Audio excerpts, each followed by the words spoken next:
आपली संस्कृती, आपले संस्कार सदा राहू दे आपल्या सोबत। भारताच्या महान ग्रंथांचे आणि काव्यांचे संपूर्ण संकलन सबस्क्राइब करा तिलक।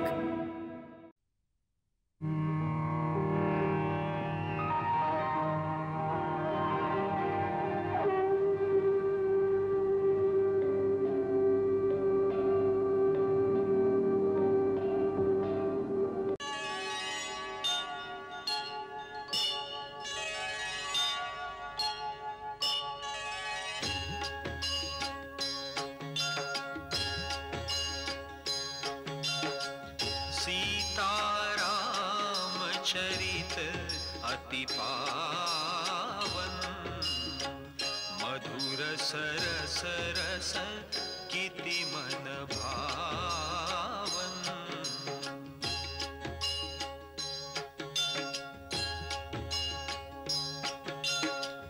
युग युग गीत तयांचे गावे, प्रभु गुण गात मना सुख वावे।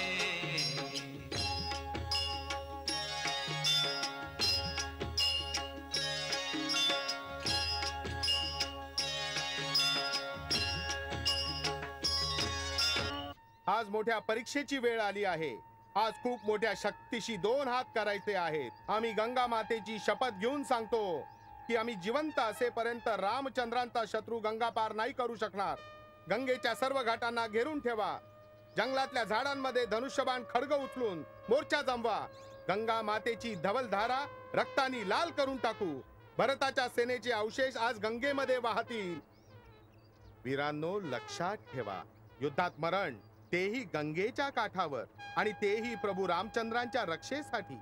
अरे जिंकलो तर श्री रामचंद्रांची सेवा करू, आणि मेलोत तर सरळ मोक्ष मिळेल। पण भरतच काय, स्वतः काळ जरी श्रीरामांसाठी पुढे आला तर त्या काळासाठी आम्ही निषाद काळ होऊन लढू। हो हो, आम्ही तर काळासाठी काळ बनू। आम्ही जिवंत असेपर्यंत भरत गंगेच्या पार जाऊ शकणार नाही। तर मग म्हणा, श्री रामचंद्रांचा विजय असो, श्री रामचंद्रांचा विजय असो। निषाद योद्ध्यांनो, पुढे या। थांबा राजन, थांबा। काही विचार न करता उत्साहात येऊन कूच करायला निघालात।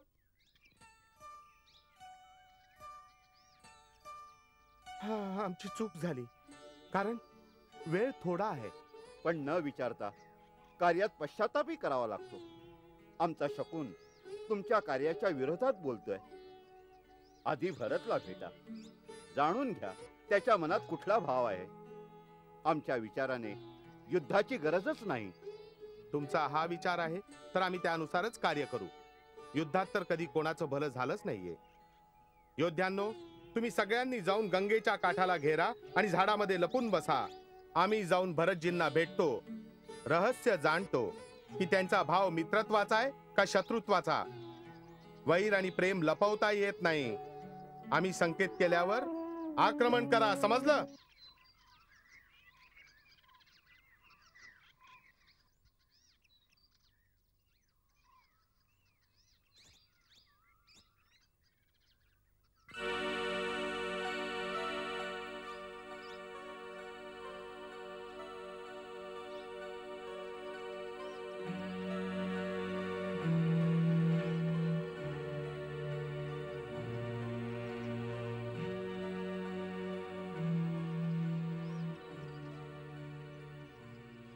तुम्ही सावध राहा, नाहीतर रामाचा मित्र समजून पाठीमागून अकस्मात वार तुम्ही होईल। चिंता करू नका राजन।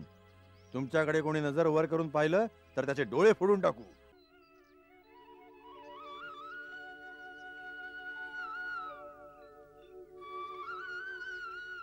कुमार, हे श्रृंगवीरपूर आहे। इथले राजा निषादराज हे आहेत। ते श्रीरामांचे परम भक्त आहेत, आणि श्रीराम त्यांना आपला मित्र आणि सखा मानतात। काय? श्रीराम ह्यांना आपला मित्र मानतात? मग तर ते माझ्याकरता रामदादांसारखेच आहेत। आर्य सुमंत, मला त्यांचं लवकर दर्शन घेतलं पाहिजे। अयोध्येचे राजा भरत कुमारांना या निषाद गुहूचा जोहार. राजा जोहार. घ्या, ते स्वतःच आले.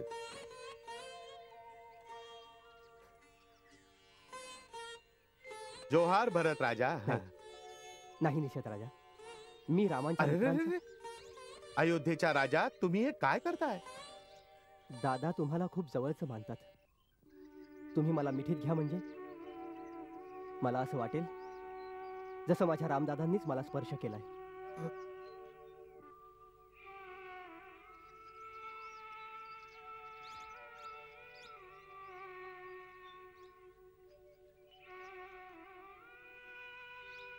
तुम्ही मला त्या योग्यतेचा मानत नाही ना? ठीक आहे, माझ्या पापांची हीच शिक्षा आहे.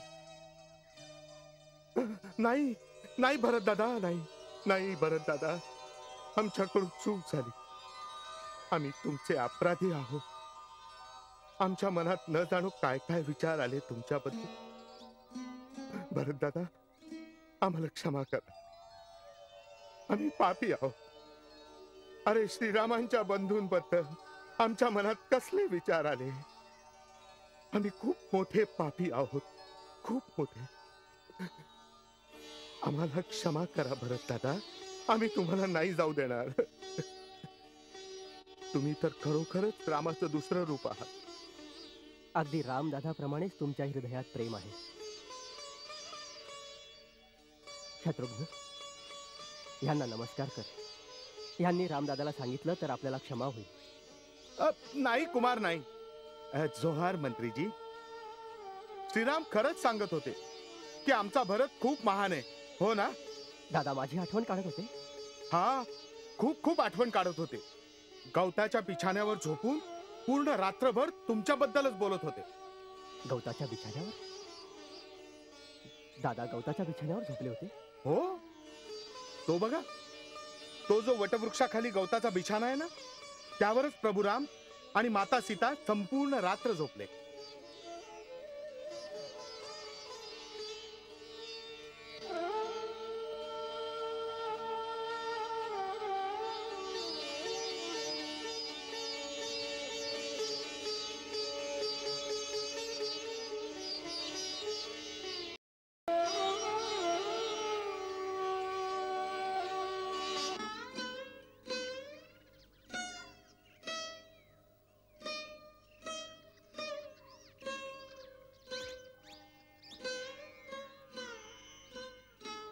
दादा आणि वहिनी ह्या वाळलेल्या गवतावर झोपले? हो कुमारजी, आमचे प्रभू श्रीराम इथेच झोपले होते. आमचा बिछाना नाही घेतला त्यांनी आणि आम्ही वाढलेलं अन्नही खाल्लं नाही. कंदमुळं खाल्ली आणि गंगा मातेचं पाणी पिऊन आपलं पोट भरलं. आणि दुसऱ्या दिवशी अनवाणी पायांनी चित्रकूटाकडे प्रस्थान केलं. हाय रे अभाग्या भरत. दादा वाळलेल्या गवतावर झोपले आणि तू महालातल्या रेशमी बिछाण्यावर झोपत होतास. आर्य सुमंत, इथपासून मी पण चालत अनवाणी पायांनी चित्रकूटापर्यंत जाईन. जोपर्यंत दादांचे दर्शन होत नाही, अन्न ग्रहण करणार नाही. स्वामी कंदमुळं खातात आणि सेवक राजभोग खातो. धिक्कार आहे अशा सेवकाचा, धिक्कार आहे.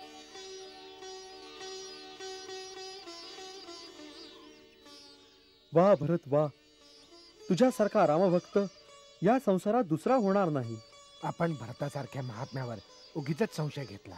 असा परमत्यागी महात्मा या धर्तीवर युगायुगानंतर जन्म घेतो. इतक्या मोठ्या साम्राज्याचा कसपटा समान त्याग केला. नियतीचे खेळ वेगळे.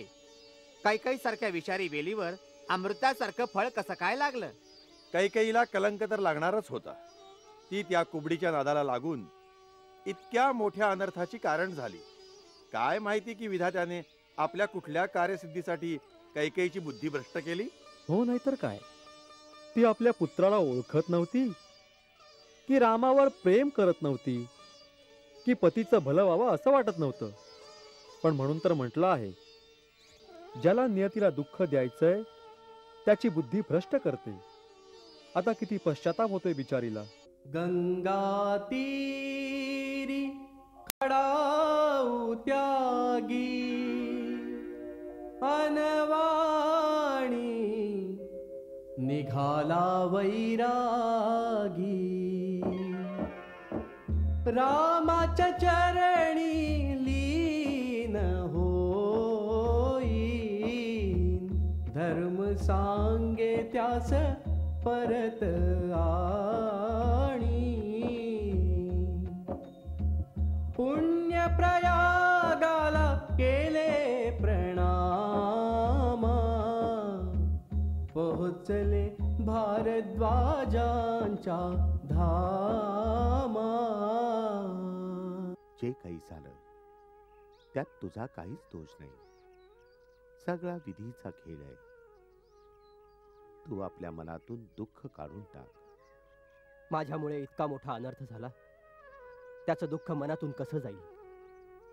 मुनिवर, अयोध्येच्या राजवंशावर इतकी मोठी आपत्ती पूर्वी कधीच आली नव्हती. आपत्तीच्या काळातच कुठल्याही जातीच्या किंवा वंशाच्या सभ्यतेची आणि संस्कृतीची परीक्षा होते भरत. तुम्हा दोघा भावांच्या त्यागाने या आपत्तीच्या क्षणांना रघुकुलाच्या कीर्तीचं निमित्त बनवलं आहे. हे महर्षी भारद्वाज, तुम्ही मला आशीर्वाद द्या. रामदादा माझ्या हृदयातले भाव ओळखू देत आणि माझा हा प्रयत्न सफल हो. चिंता करू नको वत्सा. जे काही होतं त्यातच जगाचं कल्याण निश्चित आहे. सदानंद, बघ जरा महर्षी वशिष्ठांची पूजा समाप्त झाली का? आम्हाला त्यांचं दर्शन घ्यायला जायचंय.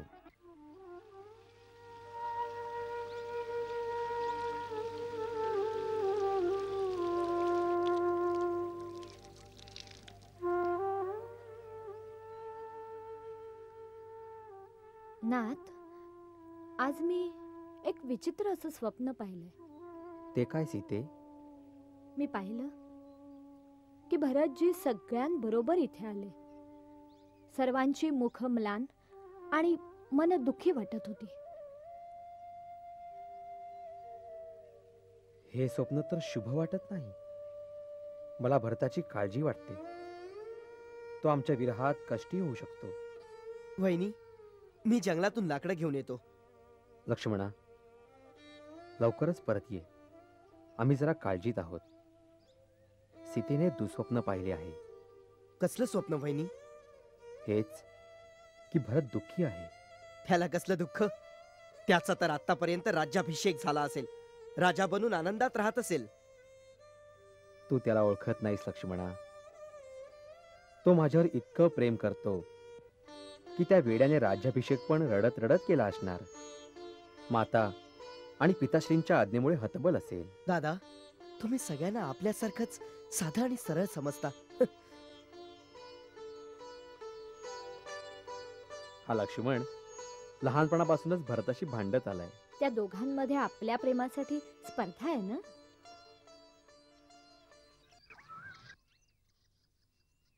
आपण पोचलो का निषादराज?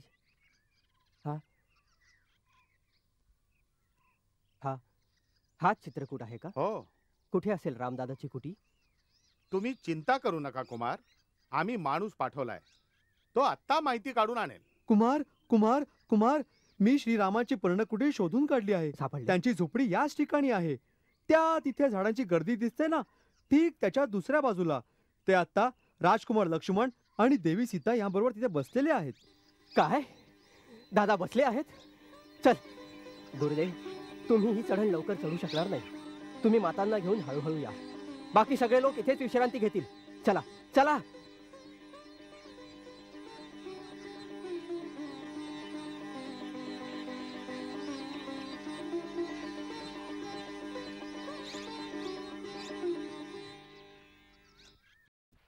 दादा दादा दादा दादा, काय झालं लक्ष्मणा? तो आला. आपल्या बरोबर सेनाही आणलीये. या फुलांना सोडा दादा. आता शस्त्र उचलण्याची वेळ आलेली आहे.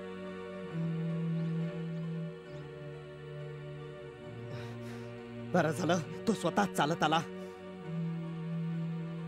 आज मी त्याला जिवंत सोडणार नाही. काय झालं लक्ष्मणा? कोण आलंय? आपलाच आवडता भरत. काय? भरत आलाय? कुठे? चित्रकूटापर्यंत आला आहे. मला वनात भिल्ल आणि इतर लोकांनी सांगितलं की अयोध्येचा राजा भरत आपली चतुरंगी सेना घेऊन चित्रकूटाला येतोय. मी स्वतः झाडावर चढून पाहिलं तर मला खरंच सेना दिसली. आपले सूर्य पताका सगळीकडे फडकत होत्या आणि बरोबर घोडे आणि हत्तीही होते. याचा अर्थ असा आहे की तो आपल्या पूर्ण शक्तीनिशी आक्रमण करायला येतोय. आक्रमण कोणावर? तुमच्यावर. आणि कोणावर?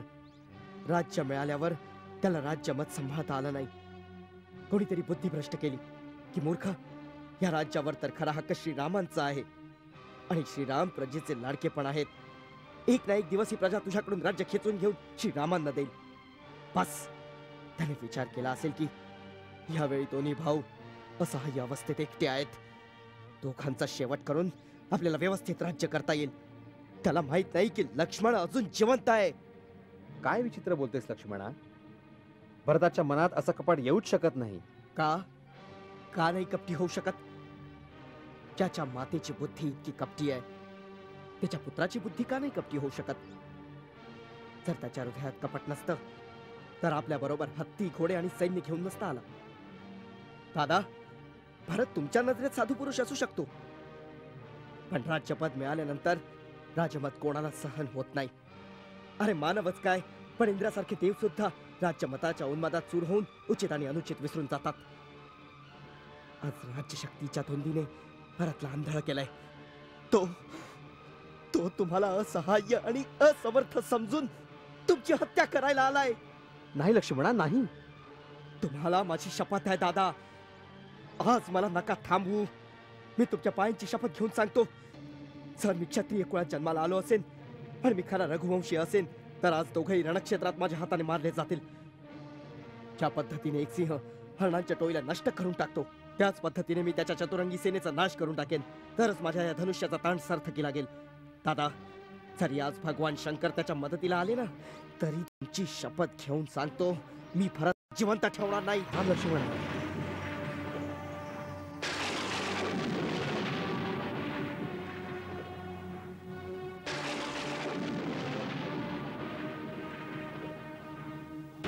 सावधान लक्ष्मणा, सावधान लक्ष्मणा. तुझा प्रताप प्रभाव तोच सांगू शकतो ज्याला हे माहिती आहे. तू भरताला मारण्याची जी प्रतिज्ञा केली आहेस ती तू निश्चितच पूर्ण करू शकतोस. पण वेदांचे आणि विद्वानांचे असे सांगणे आहे, मनुष्याने असले कुठलेही कठोर कर्म करण्याआधी ते उचित आहे की अनुचित याचा नक्कीच विचार केला पाहिजे. कुठलेही मोठे आणि महत्त्वपूर्ण काम विचार न करता अकस्मात कधीही करू नये, ज्यामुळे नंतर पश्चाताप करावा लागेल. म्हणूनच उचित किंवा अनुचित याचा विचार करू आणि त्याचा परिणाम काय होईल याचा विचार करूनच युद्धासाठी धनुष्य उचल. कारण युद्धात साधारणतः हानी जास्त होते आणि लाभ कमी होतो.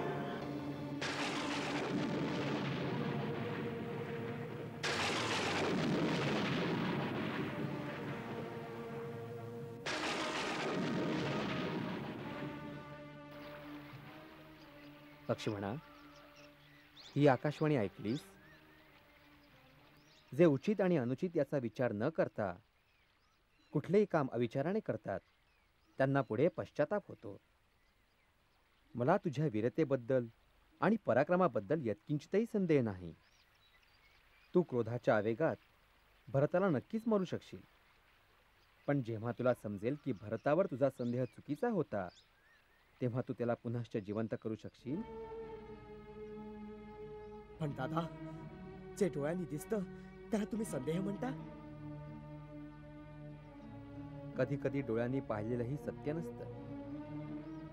राज्यपदाचा मोह साधारण मनुष्याला ग्रासतो, इंद्रासारख्या देवालाही ग्रासू शकतो. परंतु भरताचे स्थान देवांपेक्षाही वरचे आहे. तो एका महामानवाच्या रूपात महानतेची परिसीमा आहे. ज्या प्रकारे दह्याच्या एका कणाने क्षीरसागराचे दूध नाही नासू शकत, त्याच प्रकारे अयोध्याच काय तर त्रिलोकाचे राज्यही भरताला दिले गेले. तरी त्याला राज्यमद होणार नाही. तुमच्या अशा साधूपणामुळेच आपण हातात आलेलं राज्य सोडून दिलं. सर्व प्रजा तुमच्या बरोबर होती. तुम्ही एक संकेत दिला असतात तर प्रजेने महाराजांना तुमचा राज्याभिषेक करायला भाग पाडलं असतं. आणि प्रजेच्या बळावर मी आपल्या पिताश्रींचं वचन खोटं पाडायला हवं लक्ष्मणा. पिता आणि पुत्राचं नातं प्रजेच्या माध्यमातून निर्धारित होत नसतं. त्याप्रमाणे भावाभावांच्या मधले निर्णय तलवारीने होत नाहीत. भरताला मारून ज्या राज्याची तू कल्पना करतोयस, जरा विचार कर की त्याचा परिणाम काय होईल. जर आपले भाऊच नसतील तर राज्याचे सुख उपभोगण्यात काय आनंद आहे. जर माझ्या सुखात तुम्हा तिघांचा सहभाग नसेल तर ते सुख मला विषासारखे आहे.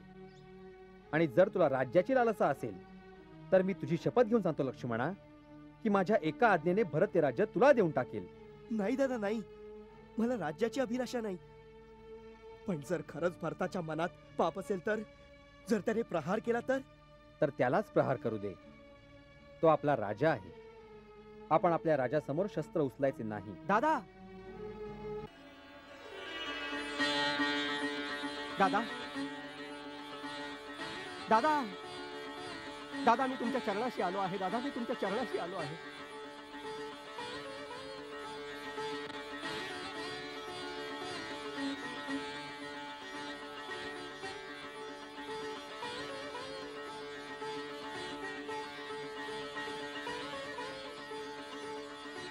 भरत,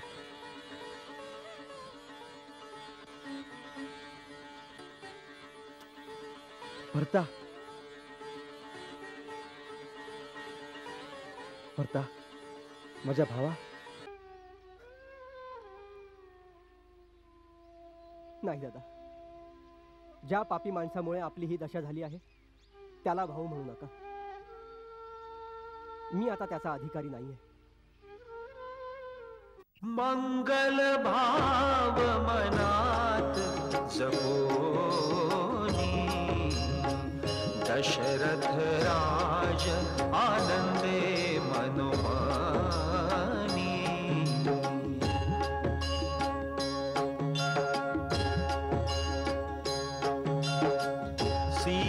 सीताराम चरित अति पावन मधुर सरस रस किति मन भावन.